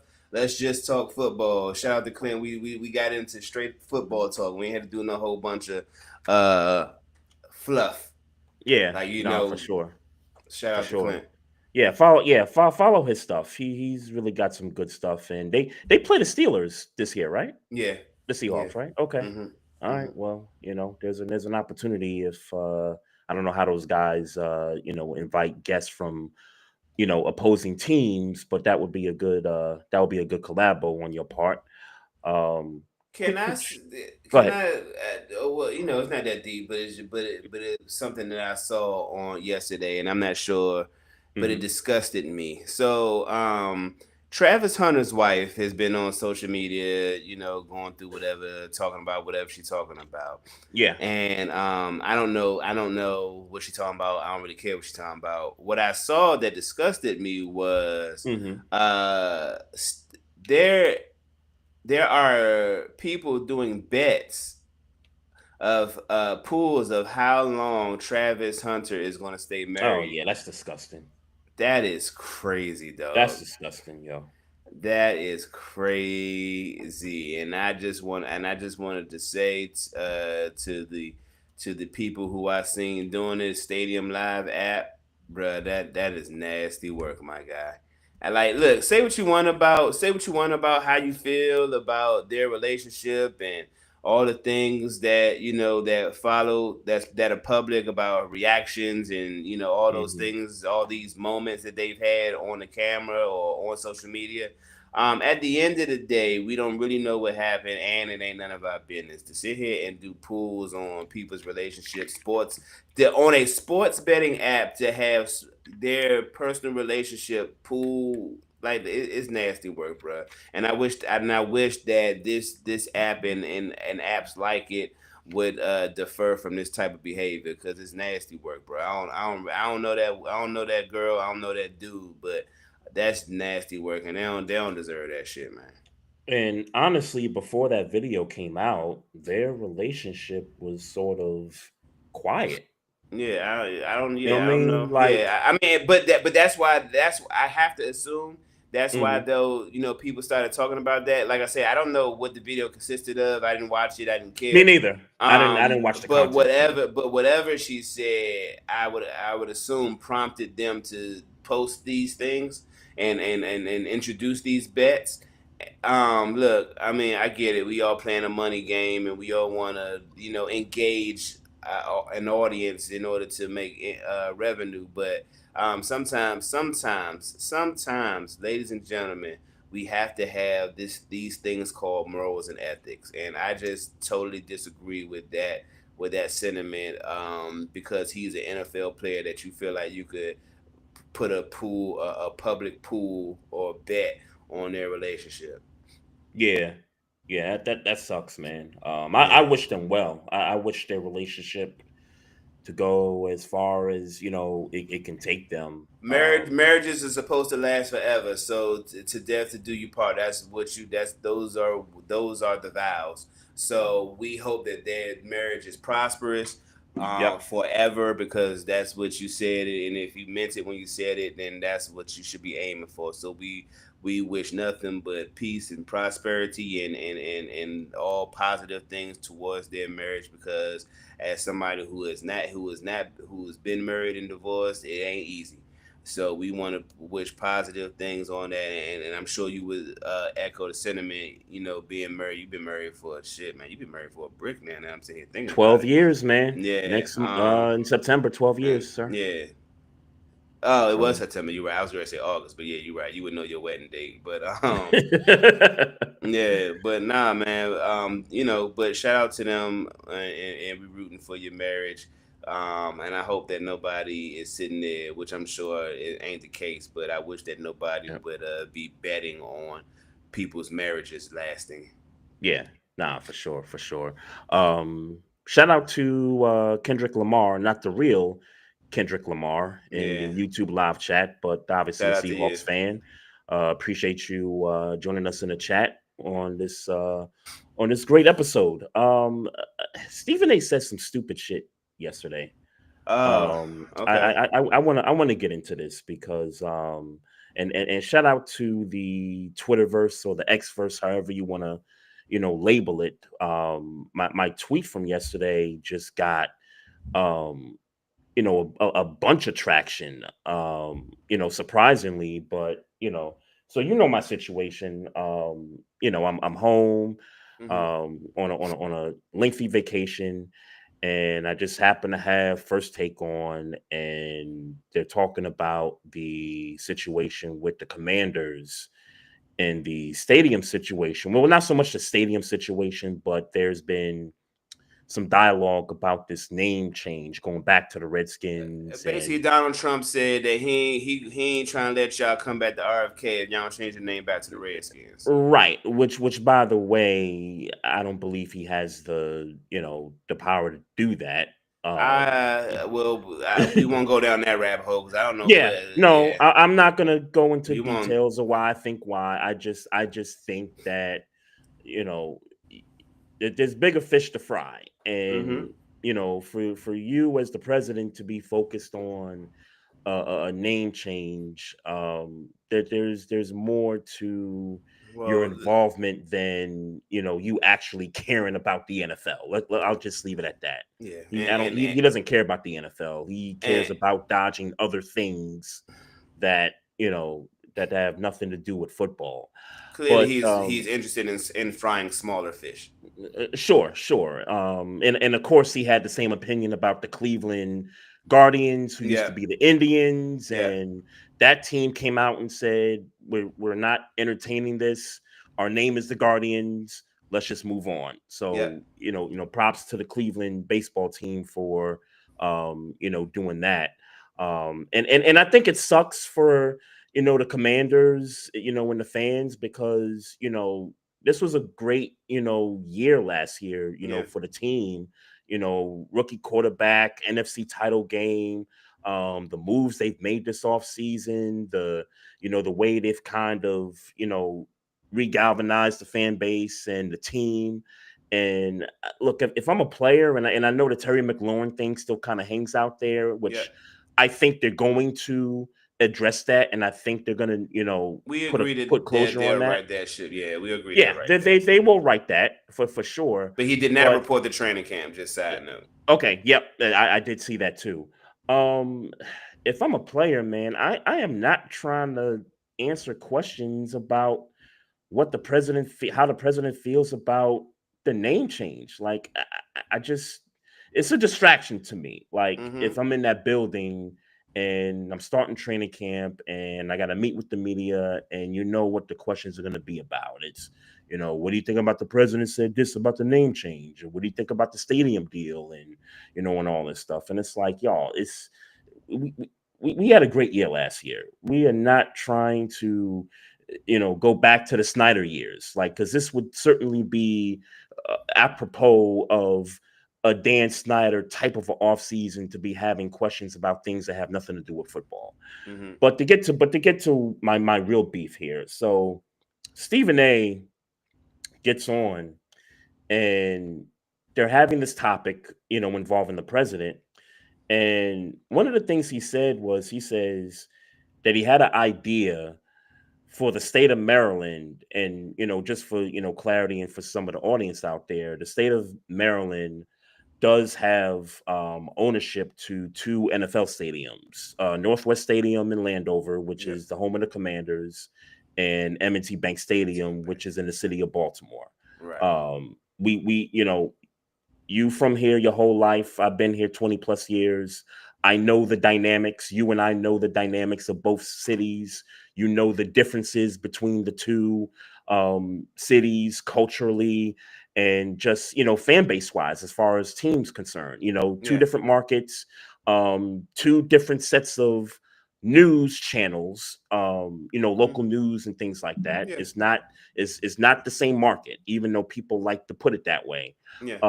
He said that he had an idea that the Ravens and the Commanders would share one stadium in the state of Maryland, just because, it would help, give jobs back to people that lost their federal jobs, or something to that effect.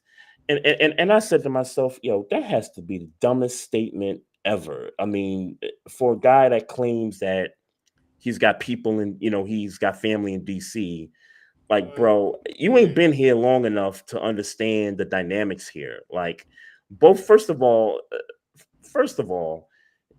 for the Ravens to even entertain the idea of that, like let's just say, years down the line, like, for the Ravens organization to even entertain that, how much revenue you're taking from the city of Baltimore, which, by the way, is the biggest city in the state of Maryland.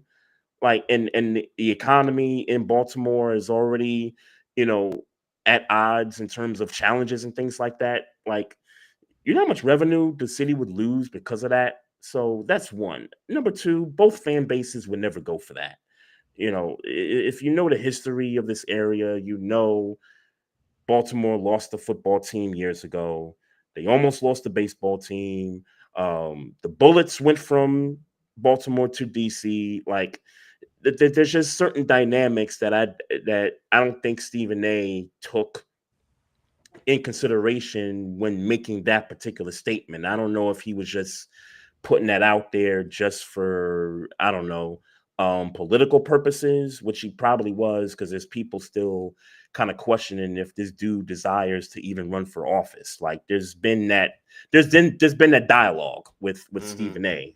Even though I don't think he'll ever do it, but I just thought that was a dumb statement, just because, if you've been to games in this area, you would know that both fan bases are different. Both cities are different. These are two different markets. They will never share the same market. It's not the Jets and Giants. It's not that situation. It's not the Chargers and the Rams. It's not that either. Both sets of those teams play in the same city. So it's a different dynamic. So I just wanted to throw that out there. And again, shout out to the people that engaged in my tweet from yesterday because it got more traction than what I thought it would. Well, what was the overall response in your? What was the overall response in your mind? Oh, ain't nobody going for that. Like, not one person that replied or Oh, okay. retweeted even said, "Oh, maybe he's onto something." Maybe like not one tweet even mentioned that. Everybody was on board. Shout out to Ravens flock. They know what the deal is. Some Commanders fans chimed in as well. Agree that neither fan base would even go for that. So. Yeah, we want RFK, and I'm not even a Commanders fan, but I also want RFK back. We done with Northwest. We wanted to be back in the city, Mhm. and that's just what it is. There's no need to switch the name back to the Redskins. I'm not sure why, outside of the president being clickbaity. I can't see why that's even a real conversation. Like you said, it has nothing to do with politics. Right. You got way more important things to be concerned with, unless there's some politics that I don't know about, and I'm not a big political person, so that could be true. But at the end of the day, bruh, hey, go find something else to do, my nigga. Meaning Donald Trump. So I'll explain the reason why it's a conversation because Is this going to become political before you answer? no, Okay. no. Um, a portion of that Commanders fan base wants the Redskins back. Yeah, that's no secret. That's That's no secret. sure. It's no secret. Now maybe the numbers and how many people wants it back, is a bit different. I think it's enough numbers for people that work in sports talk radio in DC to have the Speak on conversation it. about it. Sure. So that's why it's a conversation. And honestly, it was a But conversation long before the president even absolutely. stuck his nose into it. And it was a long conversation before the name was actually changed. It was a long conversation. Like we know because we live here in a certain respect. So Yeah. like we know that this is a thing, but at the end of the day, you made the change. Like what are we doing? Everybody's over it. Like what are we doing? I'm sorry, there is not. And look, I don't speak to every Commanders fan in the area. I'm just around where I'm around at. I'm in the neighborhoods. You know what I'm saying. And when I talk sports with Commanders fans, um, hardly ever, especially with Jayden Daniels in this city now, hardly ever is there a conversation about, man, I sure do wish they would bring the Redskins name back. It's just not a Right. conversation. I've It's never, something. yeah, I've never come across them circles. I've seen more conversations about people saying, man, they should just left it as the football team than I heard of people saying it should be the Redskins again. Mhm. So it's like, hey, look, man, Yeah, we've expressed go, our opinion about the yeah, Commanders when they named the Commanders, and I was kind of like Commanders, like I don't know yeah, about man, that. go find something to do, man. This ain't got to be drawn out. Go find something to do. How Yeah. you go find something to do? How you feel about Von Miller going to the Commanders? Great pickup, leadership, and I think what's going to happen is that I don't think he's going to play a lot, which I think will be a good thing. I think you kind of stagger him throughout the regular season, and then when the postseason arrives, I think is when you kind of turn him up a bit. So I like it. I like it for the Commanders. The Another Commanders are another gem to the offseason. officially. Commanders are officially. I have to assume. I don't know this for a fact, but I have to assume the Yep. Commanders are officially the oldest team in the NFL. The oldest team in the NFL. I I don't know about have that. to assume that. I mean, maybe the Steelers are in the conversation too, but we talking about Bobby Wagner, Von Hmm. Miller. I'm forgetting somebody else. Yeah, I know what you're trying Their to say though. their Yeah. average age is their average age I saw somewhere is about like 29 years old. Somewhere is what I saw Yep. somewhere. Yep. Look, this Von Miller move, it's a good move. I mean, this is what the Commanders have been doing, right? Picking up Austin Eckler's another guy that just popped in my mind. Zach Ertz is almost 40. Uh, you bring in these veterans for cheap, and because they know what they're doing and they're hungry, and you know what I'm saying, they provide value. I still think they need to develop a young pass rusher. I don't know who that is. I don't know if that pass rusher is on the roster yet. But I think if they're serious, and sure, you got to assume they're serious about trying to make a real imprint in the NFC again. They are going to need to get a young pass rusher. They're going to need to get a young pass rusher, a young dominant pass rusher. Right. And with all due respect to Von Miller, he is not a young dominant pass rusher. I think his days, we agree, his days of domination are long gone. But it is a good pickup. I agree with you that it is a good pickup. I don't know exactly what the money was, but I can't imagine it being expensive either. No, I don't think it's expensive. And I mean, for me, who cares about the money? You're getting a future Hall of Famer on Well, I that care defense. about the money if you're paying them something like $10 million. I do kind of care. If the money is what, 10 million? If you paying Von Miller $10 million for, and again, I don't know the contract, but 1 year, 10, Right. well, maybe $10 million. Let's say I was gonna say 10 is probably still good, because what was he getting in Buffalo? Wouldn't he get like 20? I feel like he got 20 last year. Okay, that's so what yeah. I If you got I take that back. If you got him $10 million a year off of 20 the year before, we agree that's not terrible. 10 is pretty cool. 10's pretty cool. We agree that's not terrible. Yeah. And one more thing with the Commanders. And thanks to Keontae for putting it in the chat here. He mentioned the jerseys. They are going back to the old Redskins. The style, right. The style and stuff. I like that. Like I like that part of it, and too. That should be enough. Be enough. Thank you. Like just leave it at that. Go back to that style. You know, the color scheme and the design. I'm cool with it. Leave it at that. Leave it at that. But you know who the oldest basketball team is going to be this coming season? Since we're talking about well, hold on, don't go there yet. Go ahead. I did want to ask you real quick. Are you familiar with the Cam Newton versus Ryan Clark back and forth about Jaden Daniels? Jaden Daniels or Jalen Hurts? I saw Jaden Daniels, but I am aware that Jalen Hurts was also involved in the conversation.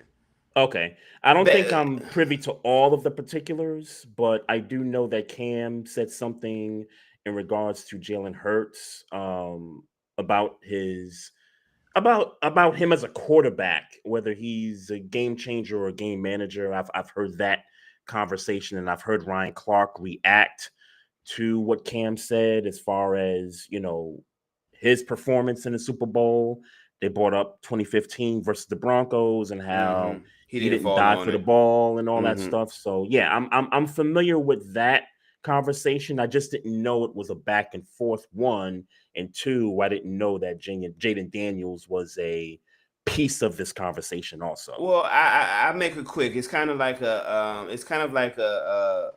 continuation of our Angel Reese conversation in a way. At what point are young stars above criticism, or are they ever above criticism? I don't think they're ever above it. I agree, but Ryan Clark said something to the effect of, "We're at the point where if you say anything negative about Jaden Daniels, it's an issue because we don't want to put negativity on his on his jacket as he's a young star in the NFL, probably our brightest star." And this is just strictly football, right? We're not talking about his every criticism. Every criticism I've heard Cam Newton talk about in regards to Jaden Daniels has been football related that I've seen.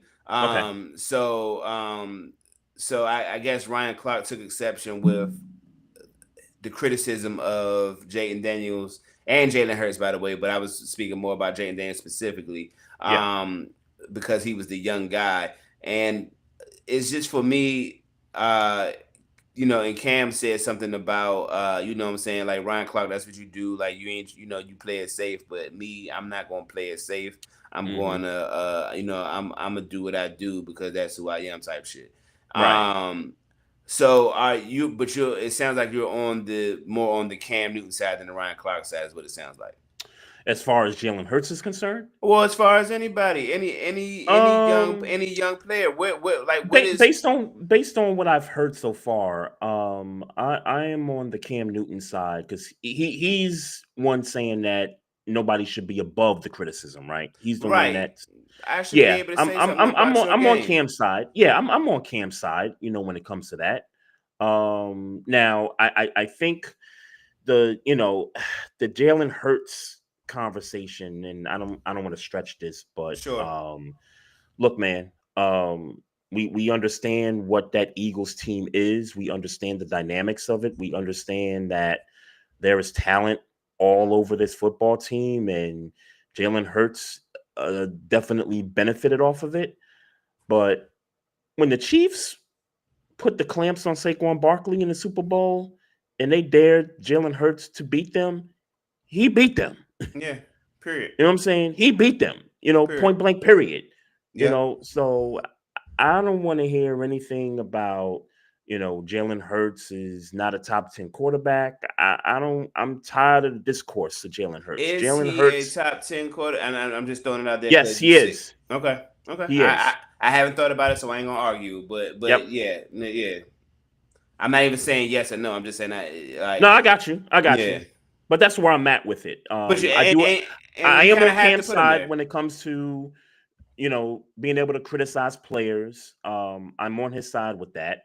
But I think he's got to just temper the Jalen Hurts talk just a little bit but I respect that it's coming from a guy that won an MVP, that went to a Super Bowl. I respect that part of it, that he's speaking on it. But I just disagree where he's saying that he's more on the game manager side versus the game changer side. I don't disagree with that, but because the truth of the matter is, I don't disagree with it because I don't agree. I disagree. I'm confused. You agree with Cam. You agree with Cam that it's reasonable to look at his production and say he's a game manager. That doesn't mean he's not capable of winning games. It means that the system doesn't require him to have to win games. It requires you to manage the game. That's not always a bad thing. Like if you were a system quarterback and your job is to hand the ball off, not turn the ball over, make the right reads and stay within the system, and you do that well, you are a good game managing quarterback. And and there's nothing wrong with that. I do think Jalen Hurts, based on this system, is a game manager. That don't mean, even when you looked at the Super Bowl, like it wasn't a whole bunch of sitting back, dissecting the defense. He stepped back and made crisp reads and threw the ball according to the system. You know what I'm saying? So he is a game manager, and there ain't nothing wrong with being a game manager. But that's also not to say he can't turn up when he need to turn up, because we seen him turn up in games when he needed to turn up, win or lose. Right. We seen him turn up in another Super Bowl. By the way, the dude played in 2 Super Bowls. He had to turn up in a game, even though he didn't win it. He had to turn up, and he looked like one of the best quarterbacks to ever play this game of football. So, it's reasonable to believe that based on how I agree with Cam. I think he is more of a game manager, and I think he's a better quarterback because of it. Okay, yeah. I can respect that. I don't think there's really like a real right side or a real wrong side. I think people take exception to that term game manager, like that makes you less of a quarterback. But if you're in a winner system, keep it a buck. Tom Brady was a game manager in New England. Yep. Yeah. Facts. It's just the facts. Brock Purdy, look, we ain't calling him a Hall of Famer or a great quarterback, but he has put up great numbers as a game manager. It just is what it is. Yeah. Nah, I respect it. But was that, did you get out everything you wanted on Cam Newton? We did that. We did that. We could talk about the oldest team in the NBA. Oh, okay. Your boy Bradley Beal took a buyout with the Phoenix Suns and is now with the Clippers on I believe it's a 2-year deal. I forget what the money is, but he's there now. And then Chris Paul took a buyout from the Spurs and is now a member of the Clippers, back with the Clippers for a second go around, as he announced that this will be his last season in the NBA. So I saw this on Twitter, and They got some other somebody old people on that team too coming off that bench. that's what I'm saying. That's what I'm Yeah. saying. So Kawhi Leonard is 34, James Harden's in his 30s. You got Chris Paul, Brad Beal, Batum, Yeah. but Old ass the Batum. shooter. Yep, Yeah. 37 years old. You got a couple other guys on there that's old. Look, I like the roster. I like They it. are not winning a championship with these old ass people on their I team. just don't know. Yeah, I It, just can't it, put it ain't it any ain't decent rocket contender science. on there. Yeah.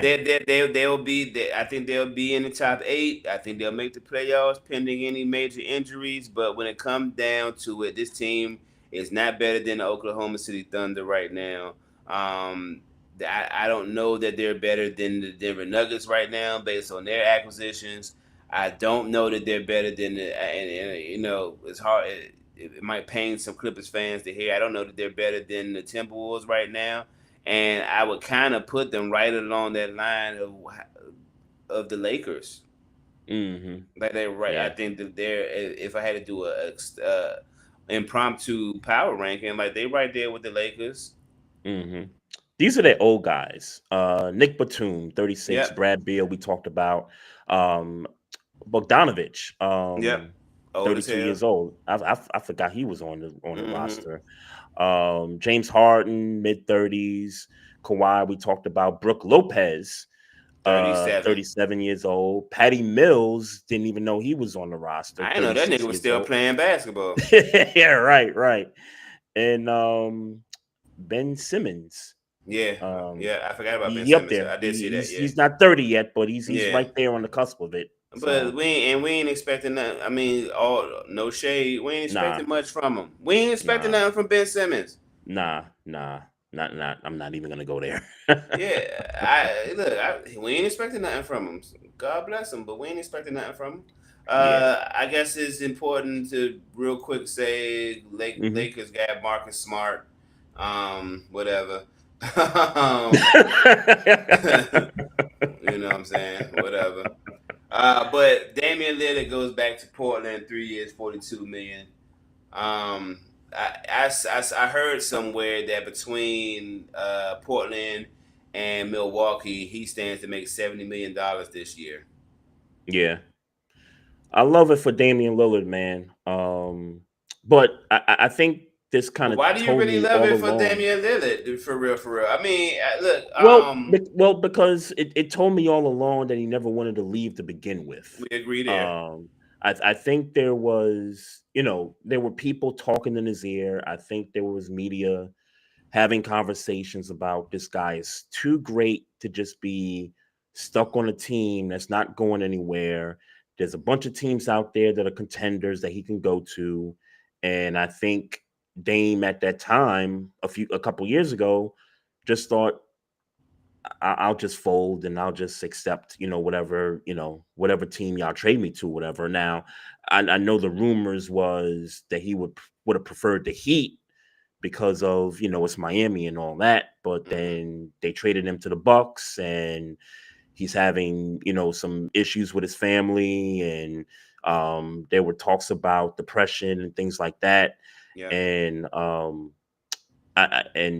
unfortunately, the not the ACL, the Achilles injury happens in Achilles. the playoffs, and the Bucks waive him, and so all this really told me was that he just never really wanted to leave from the jump. But I'm happy for him, just in a sense that he gets to go back to the place where he, the team that drafted him. Mm-hmm. I've come to grips that he's never going to win a championship. He's going to be one of those guys. He's in the NBA 75 Yeah. club, future Hall of Famer. Yeah. He's just gonna be on that list of guys that were Don't great get it. but didn't get the ring. And there's nothing. Yeah. Look, there's nothing wrong with that at the end of the day, because he's made a lot of money in his career. He's put that franchise back on the map. I mean, the Blazers are, they were one of those franchises in the '90s, early 2000s, but Mm-hmm. 2013 when he got drafted there, it was Dame time. You know, Yeah. Had a Yeah. couple good teams. Had a run to the conference finals that one year against Golden State, but Sent Paul um, George home, the infamous meme, like yep, you yep. know, He he got his had some moments. moments. Yeah, He's had some moments, man. He has sent niggas home for sure. yeah, So yeah, I've come to grips that yeah, he's just not gonna be able to get that title, but to be able to go back home, and my assumption is that he will retire a Blazer, when it's all said and done. yeah. I wish him a full speedy recovery. He's probably not going to play at all this season, but the season after this coming one, we hope to get a couple of good seasons out of him. Yeah, for sure. I mean, shout out to Damian Lillard, and let's get well soon, and we'll see you when you're ready, and let's retire a Blazer like you should, and God bless, man. God bless, man. Yeah, yeah, absolutely, man. You got anything Hey else man, going? some quick I guess updates to the listeners and to the fans. This is officially our last episode, right? Before for two couple of weeks. Yeah. Well, let me not say it like that. We could just Look, say we that ain't we going are taking a nowhere. We break. taking a Yeah, break. We yeah. ain't going We're, we're, nowhere. we're We taking a taking a break. break. I'm We're, sorry. we're taking it. We're taking a break for a couple of weeks. We will be back the week of August 11th through the 15th.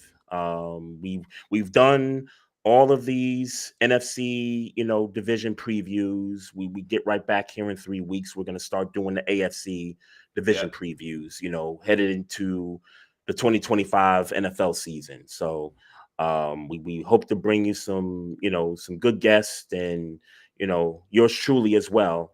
Yeah. And we hope to have a We couple of work. surprises for you guys That's when we right. get back. We certainly look forward to this break. We certainly look forward to getting back here and doing what we do. We prepping Um, for our 10-year anniversary. That's what we doing. yes, So we sir. got some surprises coming with that 10-year anniversary. You know what I'm saying? We putting some plays together, and we going to present it to y'all when by the time we come back. We got some surprises for the listeners and supporters. So make sure y'all tap in with us. You know what I'm saying? Trey, I think we need to on air make a kind of vow to just pop in every now and then on social media. I mean, you have you on Oh, Twitter absolutely. anyway. You have you on Twitter anyway, but you know what I'm saying. Just pop in on Instagram every now and then. Just hey, this happened. We noticed it. You know what I'm saying? Type Yeah, yeah, shit. We no, for ain't gone sure, for nowhere. sure. We ain't Oh gone yeah, no, nowhere. the clips is coming. Look, Yeah, the clips are gonna be coming. We'll be on IG, we'll be on Instagram, and I mean we'll be on Twitter. yeah. We're definitely We gonna we we be we we, we ain't gone nowhere. We breaking just news comes. We'll certainly yeah, get on and give our thoughts for sure, for sure. yeah, Hey, quickly, Maestro. I wanted to do this. I wanted to celebrate a life in yeah, Black entertainment. yeah. Malcolm-Jamal Warner For sure. passed away at the age of 54 on Sunday in Costa Rica while on a vacation, Hmm. while swimming. And I just wanted to kind of give some quick thoughts just on his legacy, and what he's meant to myself and and others growing up. And obviously well known for the character Theo Huxtable in the Cosby Show. That's first and foremost there. But I did want to highlight also his work on Malcolm and Eddie, because I think that that's a show that doesn't get talked about a lot. And I know that Malcolm has said in the past on several interviews that he and Eddie Griffin, and shout out to Eddie Griffin, who Yeah. paid a pretty great tribute on IG. Um, they didn't get along during the run of that show, which I think was from 96 to 2000. It was 4 seasons of Hmm. Malcolm and Eddie. But he did say that with him coming from the Cosby Show and Eddie coming from, doing Def Comedy Jam, that it was two different styles of comedy. And he went on to say how every time they did the show, they used to always, pray. They'd be in a prayer circle to just say, hey, look, man, we just hope for a great show. Let's get this money, let's get these syndication deals, because that was a big thing back then. If you did 100 episodes, you were on 5 days a week. So but they I think they fell like 12 episodes short of that. And so I wanted to I wanted to pay homage to him for playing that character, because it was definitely a different character from Theo, obviously, coming off the Cosby Show, him, playing a black business owner on that show as an owner of a sports bar and a nightclub and all that stuff. Do want to throw that out there. And I thought that was one of his best roles that he played, on television. So rest in peace to the great Malcolm-Jamal Warner. Sir, your thoughts. Look, I won't sit here and pretend like I'm some great big Malcolm-Jamal Warner fan. I don't dislike him. I just, he's just never been super on my radar. But I would be ignorant to not acknowledge his contribution to black culture. He played a part of that Cosby cast, and for I mean, if nothing else, I'm sure I know he's done other things. Malcolm and Eddie. I was never a big fan of that show. You know what I'm saying? I was never big, and he's done other gigs, other shows outside of those two shows. Yes, I'm aware of it. I've seen it. He plays bass. He was actually doing a podcast a little while ago. His last interview I saw was on Melissa Ford's podcast recently. I saw. All that to say is that when I have heard him speak, intelligent dude, always giving good insight and perspective on whatever he's being asked about, and that I think I respect that about him more than any of the acting gigs I've seen him on. With that being said, rest in peace to somebody who directly affected culture, and with that show, with Cosby Show, and because of his experiences in that show, I mean, kind of molded him into the intellectual that he is now. I also seen a lot of things about him and Michelle Thomas. I didn't realize him and Michelle Thomas, Myra from Steve Urkel, used to talk or whatever, and just that dynamic. But Malcolm-Jamal Warner was certainly a contributor to black culture, and anybody who contributes to black culture in such a massive scale as the Cosby Show deserves his just due, deserves his praise, deserves his flowers. Rest in peace, and thoughts and condolences to the family and everybody involved. But definitely, when you watch people on Instagram showing, doing their tributes and stuff, like you know that you lost somebody who not only contributed to the black culture, but continue to contribute to black culture, even though not on as big as the scale as Cosby Show, but he's respected. He's respected as a man. He's respected as an intellect. So a loss in the community, and God bless, and rest in Always peace. spoke so positively about black empowerment and about the history of black Americans. I mean, we didn't agree on everything. I don't necessarily remember the take, but he had a take on hip hop that I didn't agree with. I don't even care to remember it. I don't even care to remember it in this moment. But so it's not even about. It's just about always attempting to contribute to culture, and be actually making an impact on culture. And anybody who can do those two things in an authentic manner deserves their flowers. Before they pass, and certainly when it happens. So God bless. And I also want to shout him out for being such a good director also, because he did direct some episodes of the Cosby Show and amongst other TV shows as well. So he's been sort of like a Swiss Army knife, if you will, actor, producer, director, that kind of a thing. So I want to give him flowers for that as well. For sure. I think the one phrase, and I'll leave it here. The one phrase that I've seen across IG posts in regards to his life and the impact that he's led on people is a piece of my childhood has taken a hit. I've seen that phrase quite a lot on social media, going back to his character of Theo Huxtable on the Cosby Show. So, so again, rest in peace to a legend in the game, and we onward, man. We move onward for sure. God bless. Quick shout out to everybody in the IG live chats. See a couple folks here. Appreciate y'all. Randy Wilson podcast. Also, Michael Smith. I appreciate you in the chat. Also, big thanks to Clinton Bonner for coming through, talking Seahawks and the NFC West and all that good stuff. And then usually our YouTube live chat is popping as well. Keontae, I see you. Shout out to everybody that's been here supporting. Continue to support the podcast for certain. Before I forget, we got some products here. We got t-shirts in all different colors here: black, white, gray. This blue one right here.